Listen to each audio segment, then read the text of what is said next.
Täällä Aino Huilaja, hypätkää ihmeessä kyytiin. Luvassa on pieni pala liikkuvaa vapautta. Tämä on Karavan podcast kaikille teille.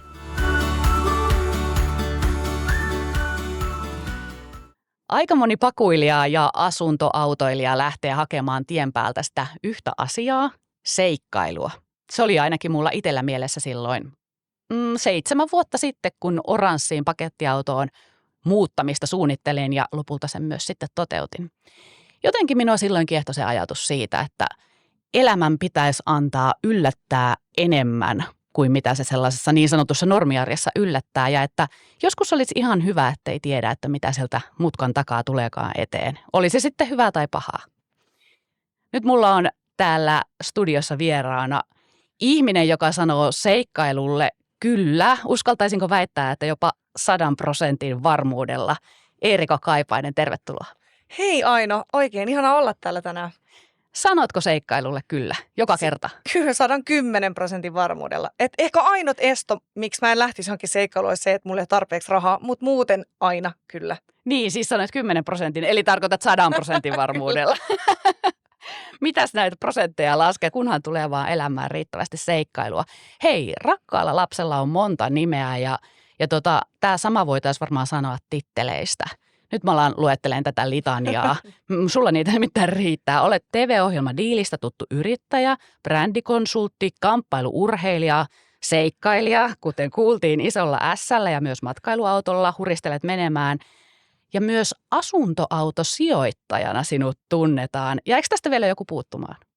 No kyllä toi alkaa olla toi litania aika hyvä. Et aika silleen vapaamuotoisesti mä oon itse saanut keksiä näitä litanioita itselleni ja titteleitä. Mutta mä oon semmoinen elämästä innostuja ja mä oon aina tarttunut uusiin juttuihin mukaan. Niin ehkä sitä myötä mulla on tullut myös nämä monta titteliä tavallaan, koska mä oon tehnyt niin paljon ja teen edelleen. Näistä titteleistä minä ajattelin nyt tarttua ihan ekana tähän asuntoautosijoittamiseen, koska siis mulla on itsellä oranssi pakettiauto, jossa on asuttu 6 vuotta. Nykyään se on ehkä enemmän kakkoskoti. Mutta siis mullahan tässä niinku syttyi lamppu heti päässä, että voisiko sillä pakulla tehdä rahaa? Siis, että voisiko se ollakin mulle sijoitus? Koska tätä aiemmin se on ollut mulle tosiaan koti ja nyt kakkoskoti ehkä enemmänkin. Niin avaa vähän, mikä on asuntoautosijoittaja? Siis mä oon puhtaasti lähtenyt tähän asuntoautosijoittamiseen ihan täysin vahingossa.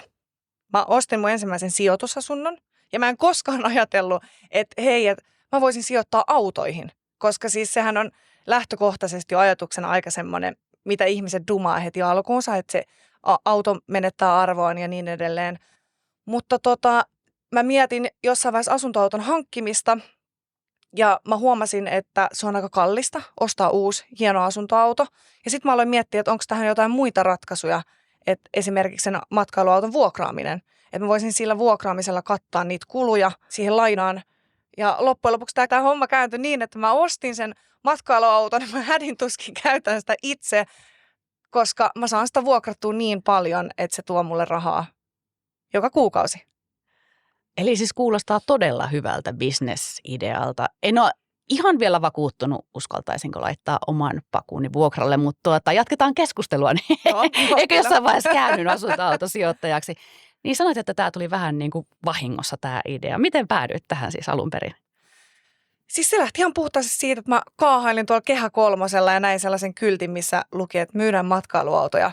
Päädyin kääntymään pihaan ja lähdin sieltä uuden Caradon matkailuauton kanssa. Ja sitten vasta jälkeenpäin mä aloin miettiä, että ei hitto, että kyllä mun pitää nyt niinku keksiä, että miten mä tämän kustannan, koska mun lainan erä oli tosiaan se 800 euroa kuukaudessa, joka on silleen huomattava summa, että sä saat sillä kuitenkin 2 on jo melkein vuokrattua. Niin sit se vaan lähti rakentua siitä, että sitä täytyy vuokrata, jotta mä saan katettua sen. Että 1 viikon vuokra riittää siihen, että mä saan niinku katettua sen homman. Ja sitten mä huomasin, että sitä kysyntää olikin, siis yllättävän paljon, niin mä sain sitä huomattavasti enemmän sit vuokrattua vielä kuin sen kerran viikossa. Mutta se, mikä aika monella varmaan auton omistajalla ja asuntoauton omistajalla mietityttää ja itsellänikin, että vaikka mulla nyt on sellainen aika vanha pakettiauto itselläni, että sen arvo ei enää ole mikään ihan kauhean suuri, ei mikään semmoinen niin kuin lähempänä 100 tonnia, että ehkä lähempänä sitä 10 tonnia, mutta silti se mulle rakas oma niin kuin sellainen mökki, joka kulkee renkailla ja se on rakkaudella tehty ja itse rakennettu. Niin totta kai siihen liittyy sitten sellaisia pelkoja, että mitä jos ne asiakkaat, jotka sitä vuokraa, niin onnistuukin sotkeen tai rikkomaan tai niin kuin totta kai liikenteessä voi tapahtua ihan mitä tahansa. Mutta siis miten sulla on tämä sujunut? Toi itse asiassa hyvä pointti ja varmasti sullakin, kun jos sä oot rakentanut sitä sun pakuu tavallaan, siitä on tullut sulle semmoinen henkilökohtainen paikka ja semmoinen pesä, koti, niin kuin missä olla.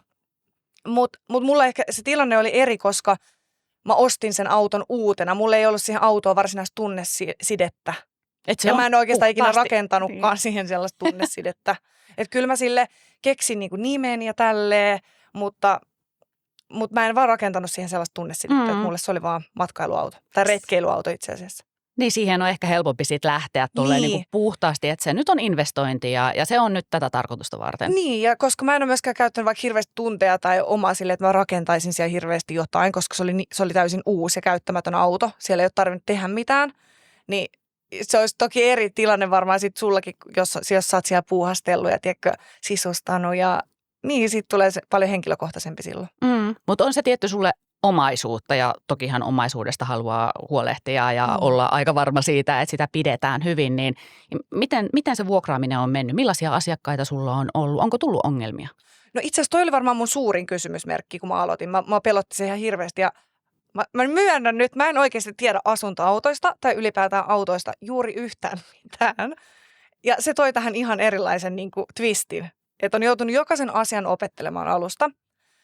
Mutta okei, mä palaan nyt siihen aiheeseen, että oikeastaan ne vuokraajat, jotka mulla on ollut, niin ne on ollut yllättävän siistejä. Kaikki. Siis mulla ei oikeastaan, yksikään ei ole ajanut kolaria. Mä oon 3 vuotta nyt siis vuokrannut sitä. Eli aika pitkä kokemus jo taustalla. Ei ole yhtään kolaria tullut. Kaikki on ollut tosi siistejä. Totta kai pientä kulumaa, kiveniskelmiä tuulilasiin, tullut joku lommo pöytään, sellaista normijuttua, mitä mulle voisi käydä ihan itsellenikin. Ja niihin on vaan hyvä varautua, että niitä tulee, mutta ei ole tapahtunut vielä sellaista isompaa. Mä odotan joka kerta, kun mun asiakkaat on reissussa, niin mä oon silleen, että jos sieltä ei kuulu puhelinsoittoa, niin kaikki on hyvin. Mutta aina kun puhelin pirisee, niin tietää. Niin se, no.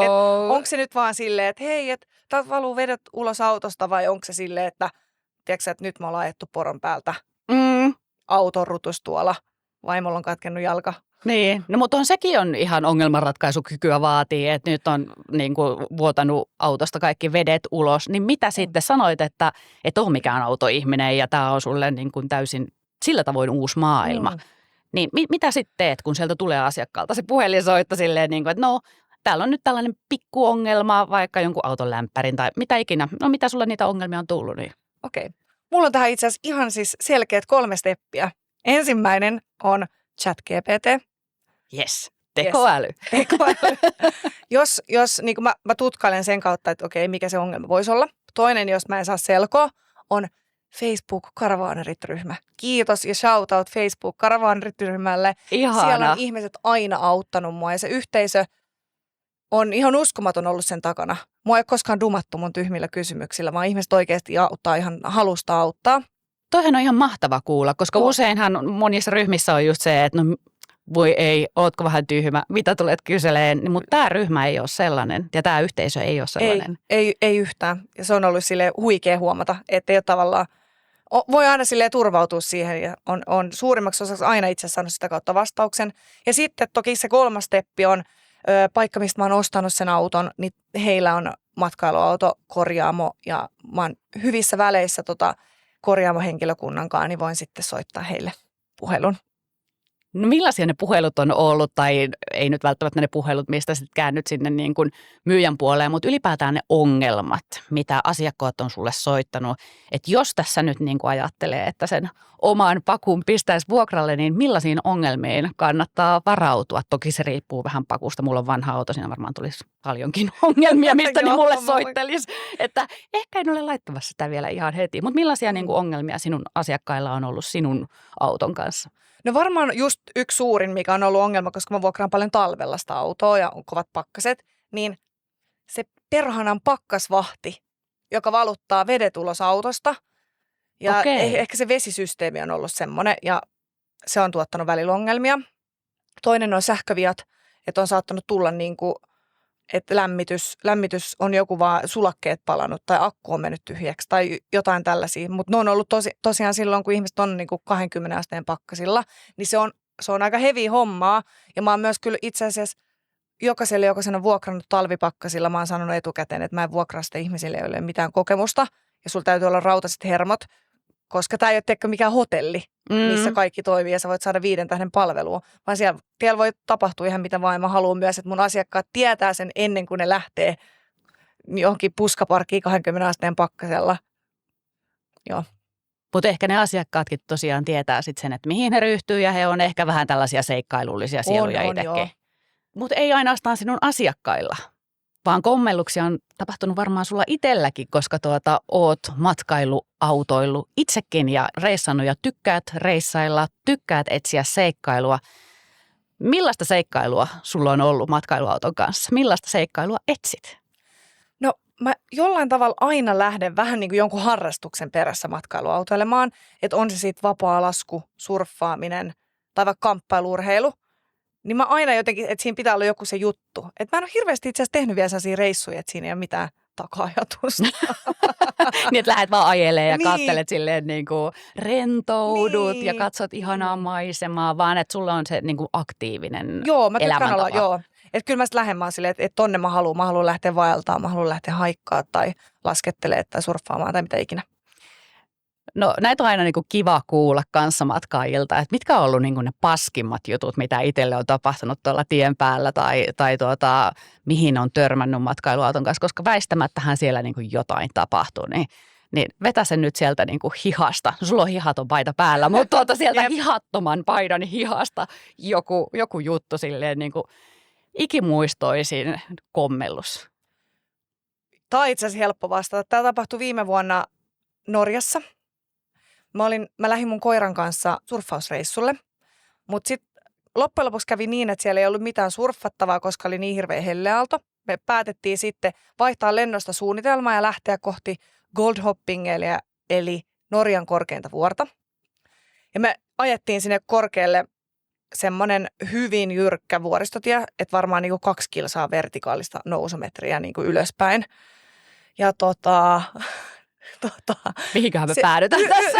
Ylösmenohan on helppo, mutta kukaan ei ole kertonut tällaiselle suomalaiselle naiselle, että miten hitto vuoristotietä ajetaan alas. Aivan. Ja se ongelma tuli sitten siinä vaiheessa, kun meikäläinen jarruttelin koko alamäkeä alas yhtäkkiä huomasin, että mä huomasin eka pienen kitkerän hajun.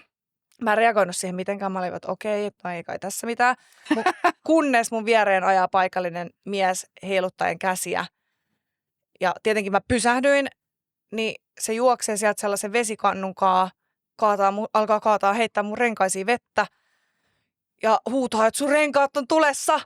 Ja sit mä olin aivan mä menin ihan paniikkiin. Mutta siis mulla oli tullut liekkejä mun renkaista, koska mä en ollut osannut jarruttaa moottorijarrutusta alamäessä.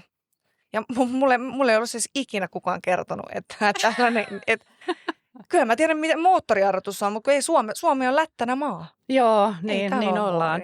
Joo, ehkä tuolla pohjoisessa on noita jotain muutamia tunturiteitä, mutta nekin on aika niin kuin lyhyitä ne alamäet sitten sieltä alas verrattuna noihin Norjan vuoristoihin. Eikö siellä ollut mitään sellaisia, tiedätkö, niin kuin liikennemerkkejä, jossa pyydettiin esimerkiksi moottorijarruttamaan, kun sellaisia on esimerkiksi, jos on tuolla niin kuin Keski-Euroopan, Etelä-Euroopan vuoristoseuduilla, niin kuin on ihan sellaisia, tiedätkö, että muista moottorijarruttaa, älä jarruta jarruilla koko ajan.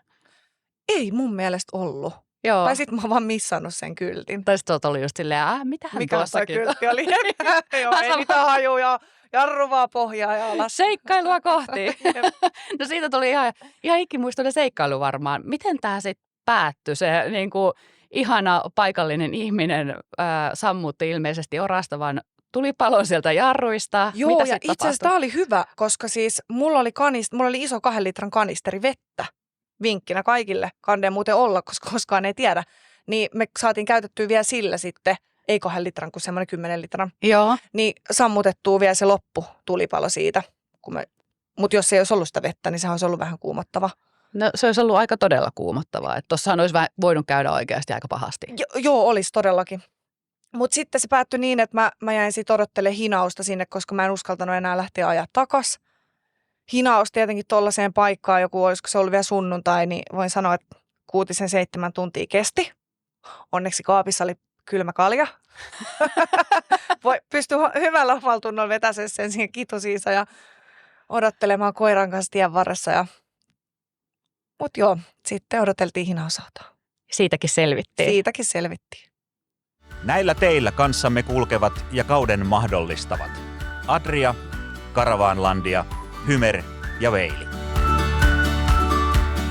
Useinhan tähän automatkailuun ja varsinkin vanlifeen yhdistetään paljon erilaisia urheilulajeja tai yleensäkin niin kuin vanliferit tuntuu olevan tosi tällaista aktiivista porukkaa ja sanoit itsekin, että monesti reissaat just tällaisten niin kuin tiettyjen urheiluharrastusten perässä, mutta sitten sulla on vähän erikoisempi laji myös, mikä kulkee aina mukana. En ole siis koskaan kuullut enkä törmännyt ikinä tien päällä ihmiseen, joka harrastaa tien päällä, siis myös tien päällä, kamppailuurheilulajeja.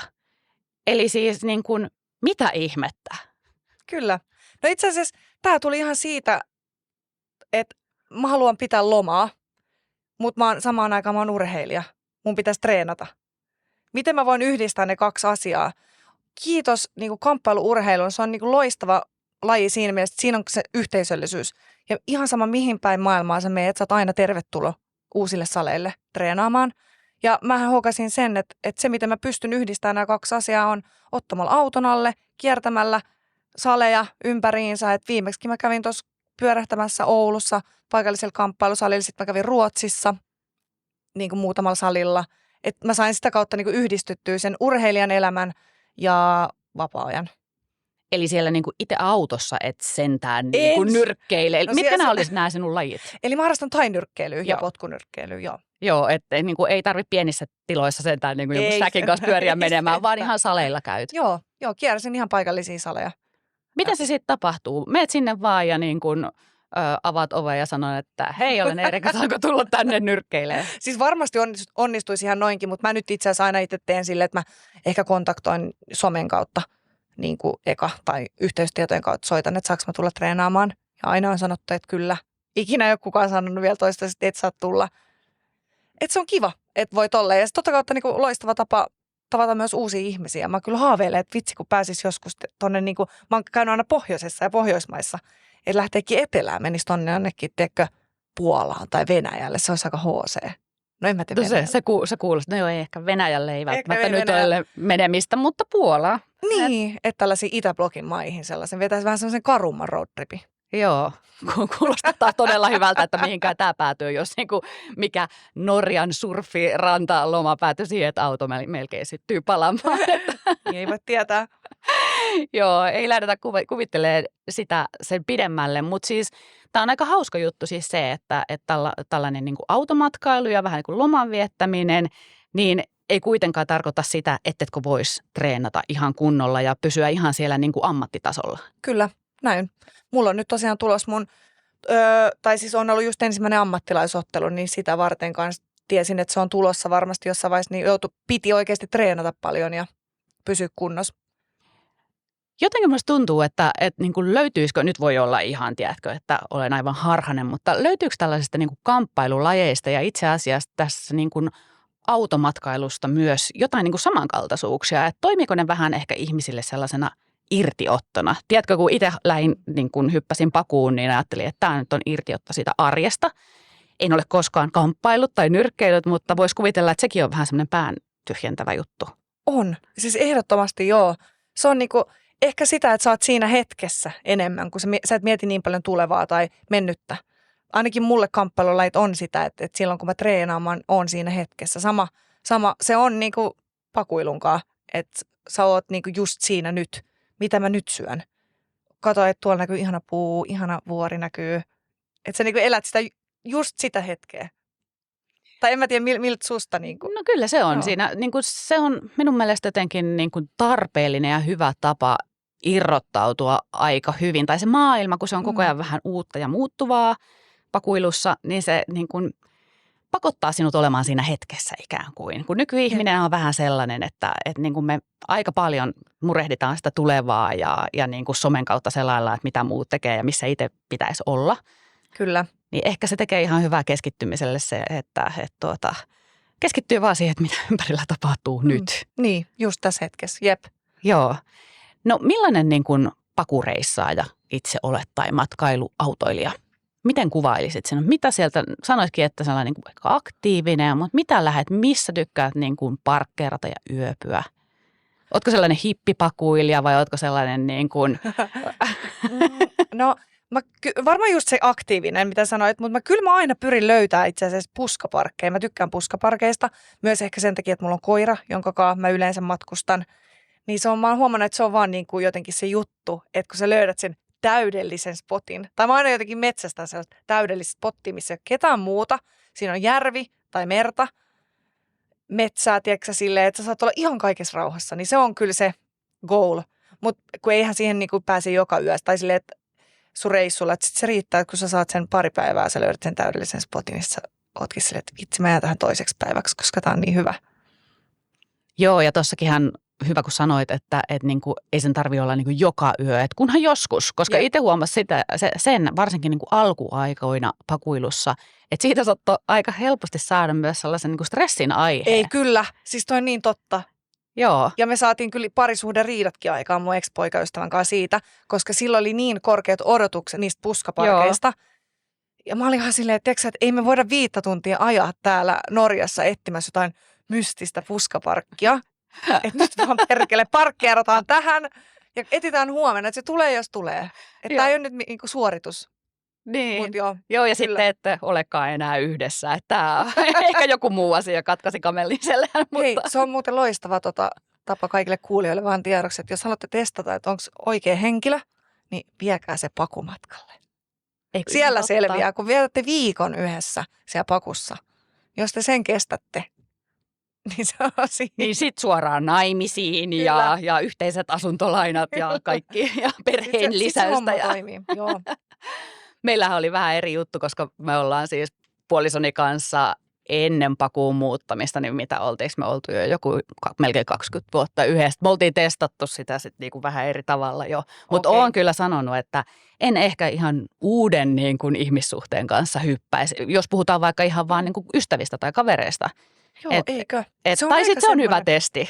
Joo, mutta se on aika semmoinen, että sinne pakureissulle ei lähde ihan kenenkaan tahansa vaan. Että se on aika, mulla usein onkin just, että miksi mä lähden yksin, on käymään läpi mun kavereita, vaikka mun kaverit, jos te kuulette, mä rakastan teitä. Mutta silleen, että 3 viikkoa matkailuautossa teidän kanssa, niin ei gonna happen. Joo, ottakaa omat autonne. Ajetaan sellaisessa karavaanissa. Se on niin jonossa. tiivis jotenkin. Joo. Hei, millainen reissu on vielä toteutumatta? Mikä olisi sinun unelmareissu? No varmaan semmoinen, että mä vaan ottaisin tuosta pakun alle. Mulla ei olisi mitään aikataulua. Mä vaan lähtisin. Mä ottaisin ja mä lähtisin ja tietämättä ikinä, että palaanko mä viikon päästä vai vuoden päästä. Semmoinen. Se pitää vielä toteuttaa. Kannustan siihen, koska itse olen sen kerran tehnyt ja se oli, siis täytyy sanoa, että se on ollut niin kuin elämän parasta aikaa se ensimmäinen puoli vuotta, kun oikeasti ei niin kuin tiennyt mihin me mennään, ei tiennyt mihin elämä kuljettaa. Toki siihenkin sitten niin kuin, kun meidän pakuilu jatkui vuosia ja vuosia ja vuosia, niin kyllähän siihenkin sitten tottuu, mutta se ensimmäinen puoli vuotta oli sellaista niin kuin ihanaa hurmiota. Mä voin kuvitella, että siinä tulee just se vapauden tunne, on ihan semmoinen, kun ei ole mitään aikataulua tai mitään velvoitetta. Joo. Niin se on aika uskomaton. On, ja siis tokihan se vaati työtä, että järjestää elämänsä, kun aika harva ihminen meistä voi niin kuin hypähtää vaan silleen, minä lähden nyt tuosta hommaan tuollaisen pakuun ja lähden, että eihän se ihan niin mene. Mutta minun mielestä se on kyllä niin kuin kaiken sen vaivannäön arvosta. Hyvä, täytyy alkaa suunnittelemaan. Hyvä, nyt joo, suunnittelu. Talomyynti ja kaikki. Kyllä. Nyt vaan vuokraat, nostat hintoja sillä sinun niin kuin vuokramatkailuautolla, niin että pääset itse lähteä jossain vaiheessa. Hei, lopuksi kaikilta teiltä vierailta kerätään vinkkejä muille pakuilusta ja matkailuautoilusta kiinnostuneille. Sellaisia arjen vinkkejä, mitkä helpottaa niin kuin sinun matkantekoa. Löytyykö sellaista konkreettista? Minkä vinkin antaisit? Tuossa ehkä tulikin jo yksi, mutta onko muuta? Arjen vinkki. Vitsi, tää on kyllä tosi vaikea, mutta mä varmaan nyt sanon, vaikka tää ei ole arjen vinkki, että aina pitää olla 1 kylmä kalja vähintään siellä kaapissa, 20 litraa vettä, että selvii hengissä, jos syttyy tulipalo. Hyvä, että se kalja tuli ensimmäisenä kuitenkin tässä. No se on se, mikä sit mielen rauhoittaa tietenkin. Joo. Ja ehkä mä sanon sit se. Joo, eli vettä ja vähintään Kalja. yksi huurteinen olut. Mutta joo, pidetään toi kiintiö silleen, että vettä 20 litraa tai enemmän ja 1 kalja, ei toisinpäin. 1 litra vettä ja Tässä 20 järjestyksessä. kaljaa. Joo, ja ehkä minä voin heittää sitten vinkkinä tähän jotenkin liittyen, että kyllä se matkavakuutus varmaan kannattaa olla myös kunnossa. No se on totta, se on tosi tärkeä. Kyllä. Hei, kiitoksia Eerika ihan hirveän paljon, kun olit vieraana. Kiitos paljon, tämä oli ihan superhauskaa. Kiitti. Liikkuvakoti.fi. Vapautta kaikille teille. Tietoa ja vinkkejä karavaan elämään. Suomen suurin matkailuajoneuvotapahtuma Karavaan. Lahden messukeskuksessa 24-27. syyskuuta.